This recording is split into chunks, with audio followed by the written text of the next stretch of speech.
আরমান আকিব এবং বেলাল। দারুণ ডেলিভারি আবারও বেলাল কিছুটা হতাশায় নিমজ্জিত রয়েছেন তিনি। শর্ট লেন্থের বল তিনি কাজে লাগাতে ব্যর্থ হয়েছেন। এই খেলার মধ্যে তার দিকে বিশেষ দৃষ্টি থাকবে।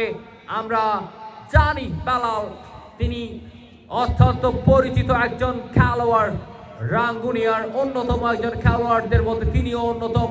পরের বল দারুণভাবেই দেখে শুনে স্ট্রাইকটা রোটেট করে নিয়েছেন দুই ব্যাটসম্যান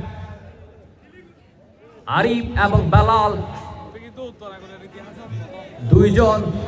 দুইজনকেই দারুণভাবে জায়গা পরিবর্তন করে ব্যাটিং এর প্রান্ত বদল করেই নিচ্ছেন। দেখা যাক পরের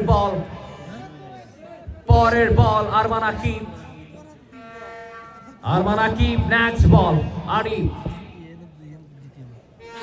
দারুণ শট কাভার অঞ্চলে আবার ফরহাদ মুজাহিদ তিনি তালুবন্দি করে নিয়েছেন। একটি রান নিয়ে সন্তুষ্ট থাকতে হবে দুই